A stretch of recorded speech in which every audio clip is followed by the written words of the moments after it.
What's up everyone, my name is Mike, and welcome to another GameCast Rewind. Today I'll be taking a look at South Park: The Fractured Butthole for PC. Enjoy. Hi, hon. Shut up, Mom. There's no time to waste.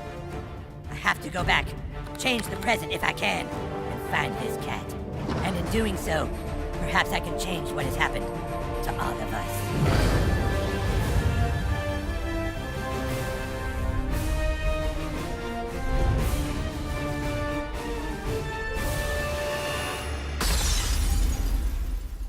South Park is easily one of my favorite shows of all time. I love how the show takes jabs at anything and anyone, and isn't afraid to offend or just be downright crude.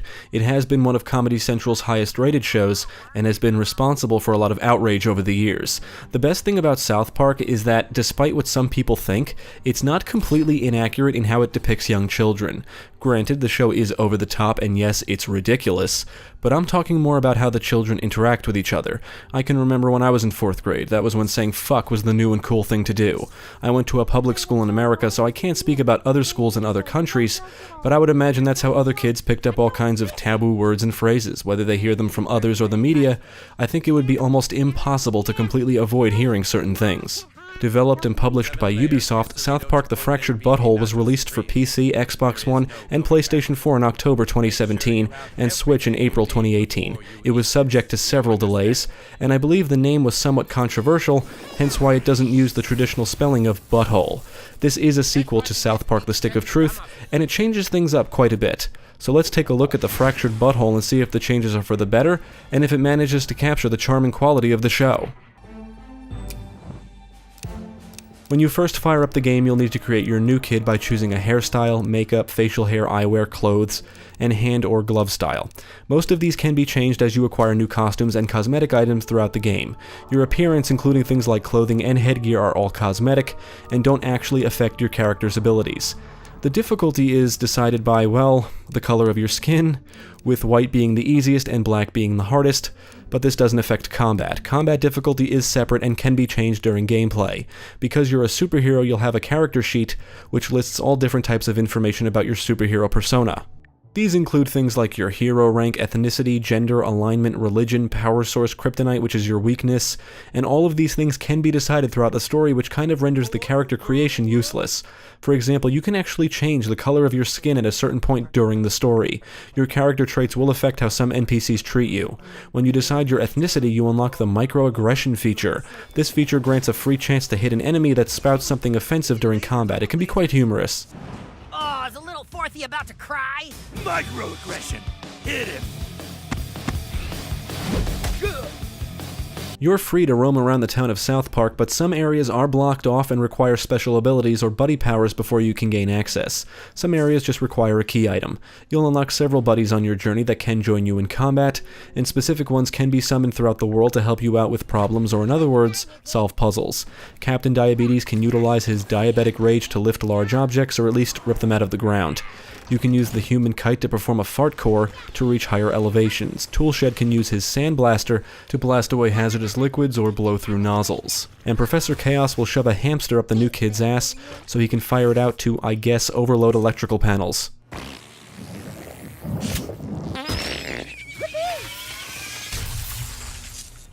Solving puzzles normally results in you finding new items like costumes, artifacts, and components. Like in the Stick of Truth, you can still use the environment to your advantage, like throwing snap and pops to start fires or break things you can't reach by normal means. You can fart on fires to cause explosions, great for knocking out enemies or destroying objects blocking your path. You can also toss a fart at enemies to distract them so you can sneak by. As you traverse the town, you'll come across and unlock fast travel flags to help you get places quicker. This time around, you can grab certain objects and move them around, usually required to reach certain areas or to solve certain puzzles. Exploring is in your best interest, as is interacting with NPCs, specifically taking selfies with them so they can follow you on Coonstagram.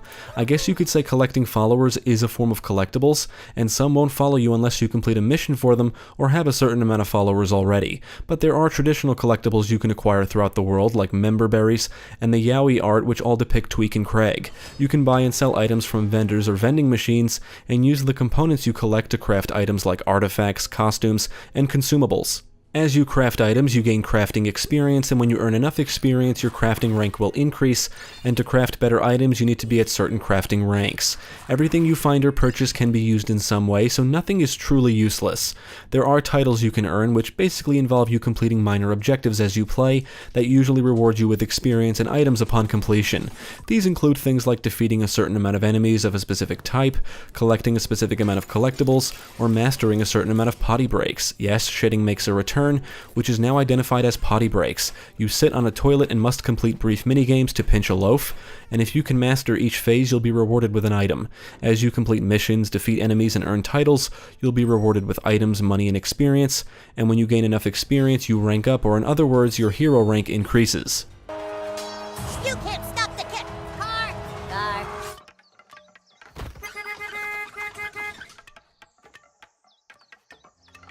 Stay out of the street, damn kids! Like the Stick of Truth, the combat in the Fractured Butthole is turn-based. However, things are a lot different and battles are much more strategic.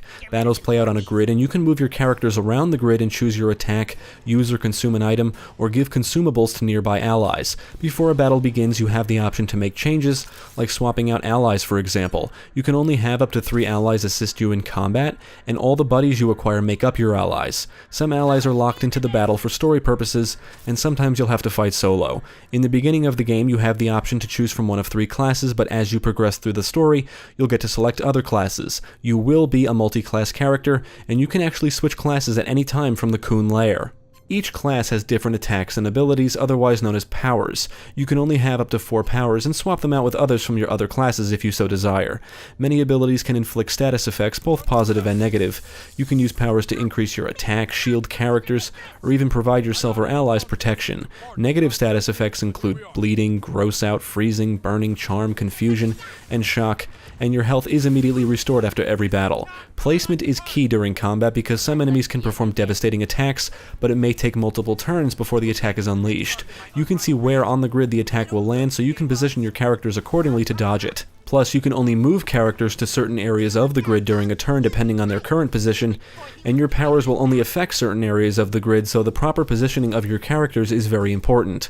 Some battles include special objectives like avoiding a dangerous enemy chasing your party, avoid getting attacked from under the floor, or simply defeating unique enemies. The combat is more involved than just choosing a power and letting loose. You will be prompted to press buttons during attacks, and you'll want to mash the block or guard button when enemies attack you. Blocking does deflect some damage, but more importantly, each successful block adds to your party's ultimate meter, and when the meter is full, one of your heroes can unleash their ultimate attack.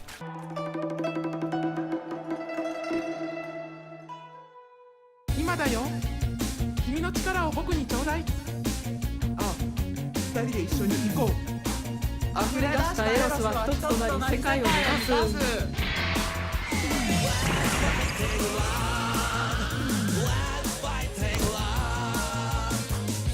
While exploring the world, enemies will try to attack you, and you'll encounter all types of enemies like chaos minions, ninjas, crab people, the raisin girls, 6th graders, rednecks, regular adults, cats with multiple asses, senior citizens, and other classic character types you may have seen on the show.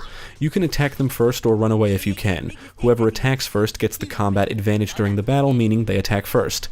You can normally see the enemies in the world before you get close enough that they chase you, and all enemies have a certain might level, which basically tells you how strong they are. You'll want to be at the same or higher might level, and your might level can be increased through the use of artifacts and DNA strands. As your hero rank increases, new artifact slots become available. There's minor artifacts, major artifacts, and epic artifacts. Minor and major artifacts grant team bonuses, which include things like brawn, brains, spunk, health, and movement. Epic artifacts usually grant special abilities. For instance, one artifact will inflict bleeding on a successful critical strike, and another may cause healing items to provide more health than usual. DNA strands affect your combat effectiveness, like buffs to certain attributes while debuffs to others. You should choose the best DNA strand that matches your powers. For example, one strand may increase your health and lower your brains, another may increase your health and spunk, but decrease your brawn. Now, your powers are tied to certain attributes, so you should try different combinations of DNA strands and powers to see what works best for you. The artifacts, DNA strands, and powers you select are basically how you build your character, and considering that you can change classes at any time and will acquire all kinds of new artifacts and DNA strands as you play, you can try out any combination of these until you find what best fits your playstyle. And so, Seaman's sidekick had to help the gay fish's mom fly to heaven on a stream of rainbow unicorn parts. That's Seaman again. This road leads right to heaven, Ma. Just watch out for those columns. You know what? Fuck it, I'll admit it, I love toilet humor, and I was laughing constantly at all the fart stuff in The Stick of Truth. The fractured butthole takes farting to a whole new level, and it's what makes the new kid unique. The new kid can basically control time with his or her ass. You'll acquire different fart powers that can be used during and outside of combat. The time fart glitch can be utilized to reset objects in the world or cancel an enemy's turn during combat. The time fart pause will briefly stop time, and if used during combat, you can punch enemies while time is stopped.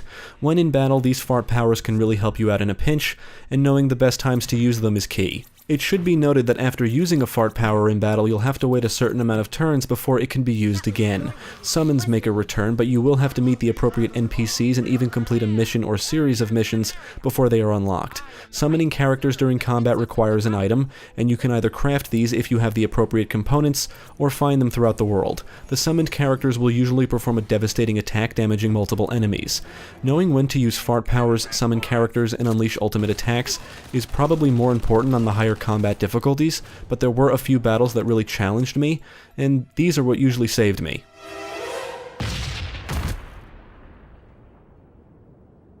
The layout of South Park is basically unchanged from what we saw in The Stick of Truth. There are some new locations you'll visit, but nothing quite as exotic as traveling up somebody's ass. Most of the adventure takes place at locations in town. You will get to traverse through a strip club, Dr. Mephisto's lab, and you'll even get to travel to heaven. The world and locations are filled with NPCs and little puzzles, so there's always a reason to visit previously explored areas. You can interact with things like doorknobs, lids, handles. Basically, if it has gold handles, you can open it. You can simply whack things with your fists to break them, and some broken objects will reveal items that you'll automatically collect. Any consumables you acquire can be used during combat, but using a consumable does take up a turn. Health items restore your health, and antidotes remove any negative status effects. But because using a consumable takes up a turn, you'll need to think about if it will truly benefit you or end up hurting you in the end. It's also good to know what characters can do what, because some characters have healing abilities, some can teleport or utilize attacks that will move them to a different part of the grid, and others can grant buffs like increased attack power or a shield. Much like The Stick of Truth, the game is very accessible on the default combat difficulty, and the combat itself is pretty fun. It's fun messing around with different classes, powers, and different allies during battle. Add in the artifacts and DNA strands, and there's a lot here to dig into.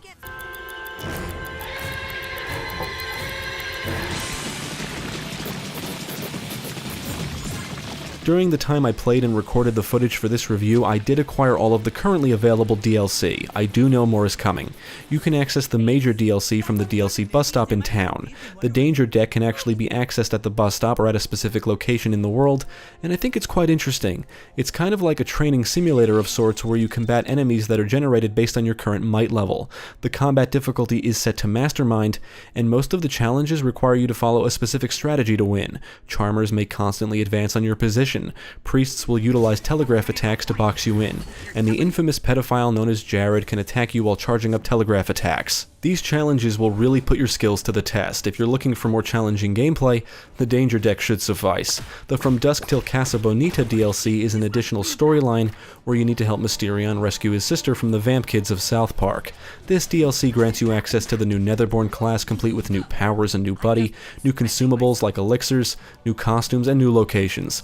As expected, it's quite short, and you can probably beat it in under 2 hours. There are some neat minigames, a few interesting characters, and humorous moments, but the best part about the DLC is that anything you acquire you get to keep and use in the main storyline. Cartman, everyone's dad fucked everyone's mom. Huh? That's how it works, stupid. Our dads fucked our moms. Oh, right. So does that mean your dad fucked your mom, Cam? Huh? Yes, my dad fucked my mom. That's why I'm here. The story takes place directly after the events of The Stick of Truth. You play as the new kid again, who is now King Douchebag, and while the kids in the neighborhood are trying to defend Koopa Keep, Cartman appears and convinces everyone to switch games. Now everyone is playing superheroes. Their goal is to find a missing cat and claim the reward, in hopes to launch a superhero media franchise. The heroes are split into two factions, Coon and Friends and Freedom Pals, and of course, being South Park, the children end up in a bizarre conspiracy involving the police, 6th graders, and crime families. Cat urine is being used to contaminate drugs and alcohol, which in turn raises crime in the town. In order to be a superhero, the new kid needs a backstory, so Cartman provides one. The new kid witnesses his or her parents having sex. The entire storyline is absurd, surreal, and comical, although I will say it's not nearly as funny as The Stick of Truth. Don't get me wrong, it has its moments, and there are several parts that made me laugh, but it's just not as funny. The voice acting is once again on point. Matt Stone, Trey Parker, and April Stewart voice most of the characters, and as usual, there are no limits as to what the writers will poke fun at. I think Craig is one of the standout characters here. His one-liners during cutscenes and combat can truly be hilarious, and the game does expand on his relationship with Tweak. He's still looking good, eating the Subway sandwiches.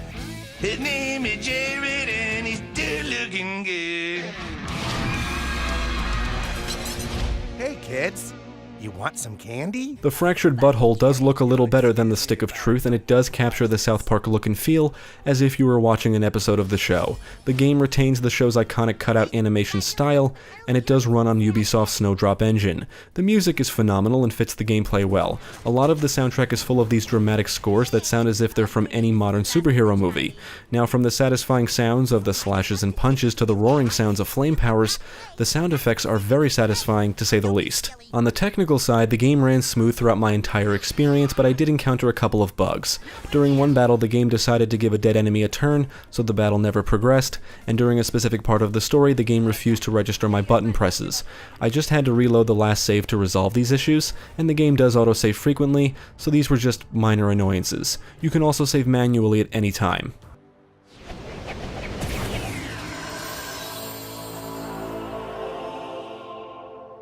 How'd you do that? That was dumb.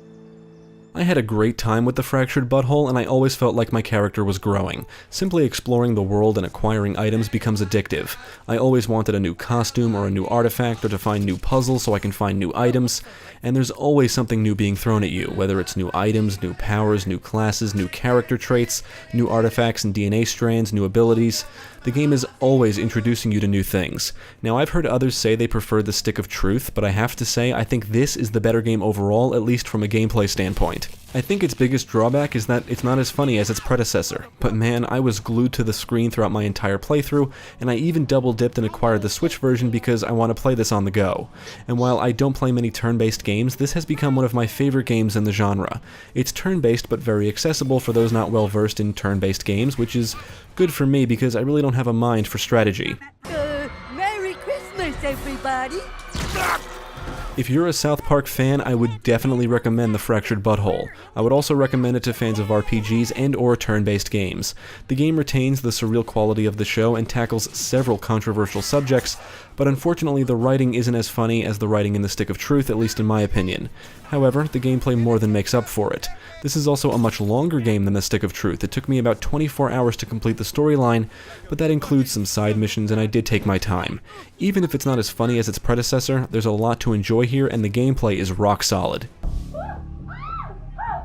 Don't you see that chaos always catches up with you? Thanks for tuning in. I hope this video proved helpful. Stick with GameCast for more quality content, including the latest gaming news, podcasts, let's plays, and even more reviews. Be sure to check out my channel, Gaming Pastime, for new game reviews released every week. My name is Mike, and I thank you for watching.